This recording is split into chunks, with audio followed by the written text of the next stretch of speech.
Bienvenue dans cette nouvelle vidéo dédiée à Ansible. Dans cette vidéo, nous allons découvrir Ansible, un outil incontournable pour l'automatisation. Ansible, c'est comme un assistant intelligent qui exécute vos tâches répétitives à votre place.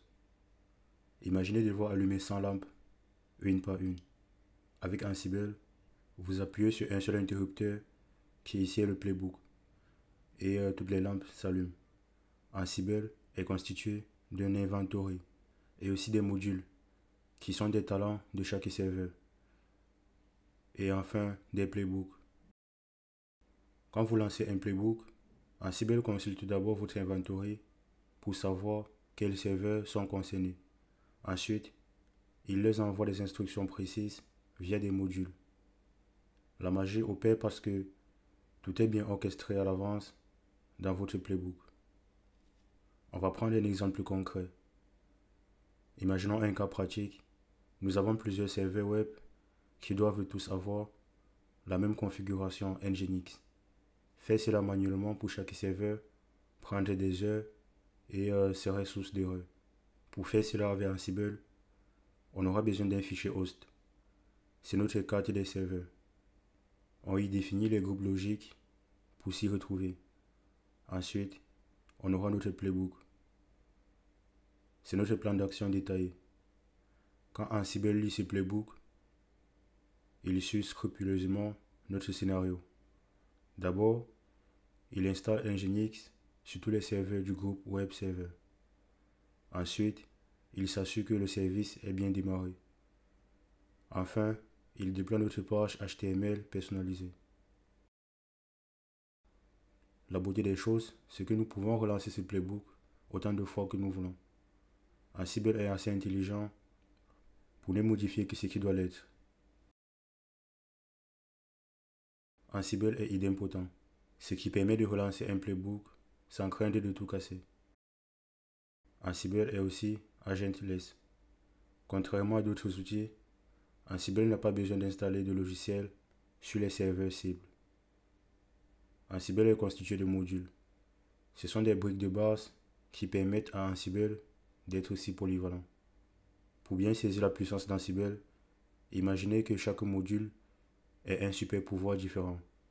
Certains gèrent les paquets logiciels, d'autres les fichiers, les services ou même des clouds publics.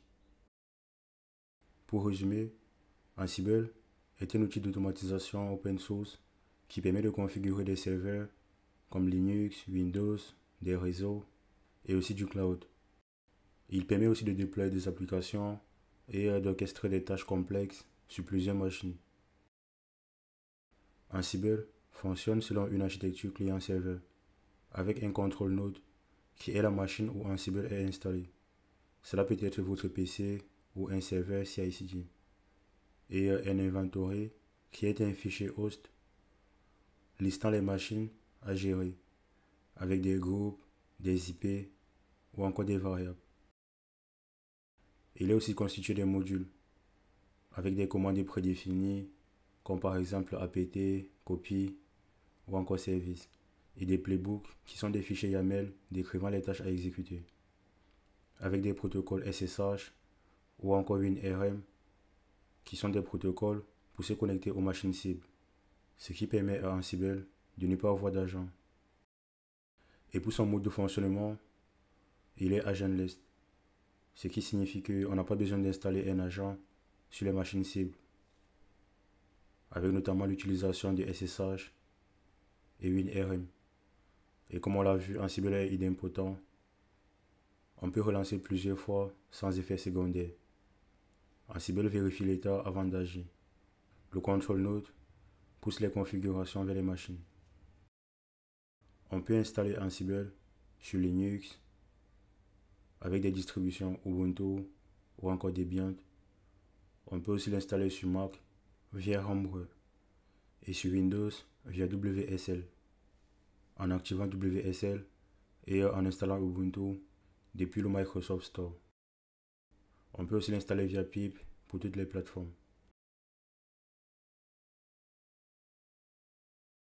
Ansible peut s'exécuter sur des environnements locaux avec des single nodes, comme par exemple pour tester des playbooks sur votre machine.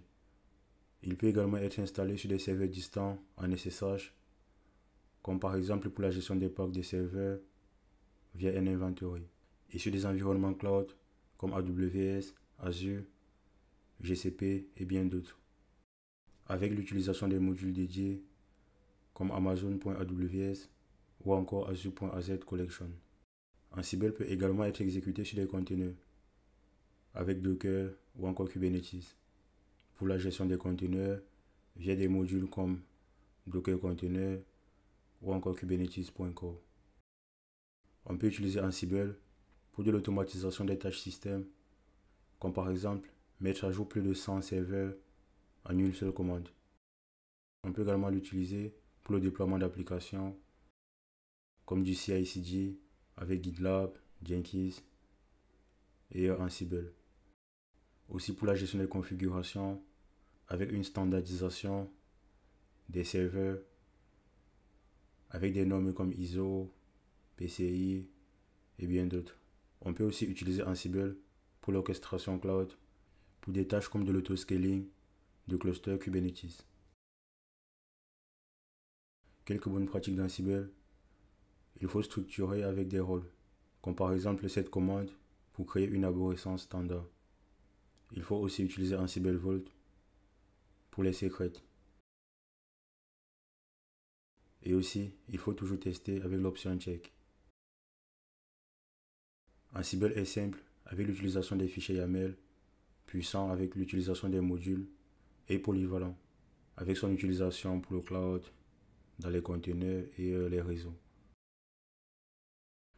Dans les prochaines vidéos de la formation, nous allons explorer les fonctionnalités plus avancées d'Ansible comme les rôles, les templates, l'intégration avec le cloud et bien d'autres.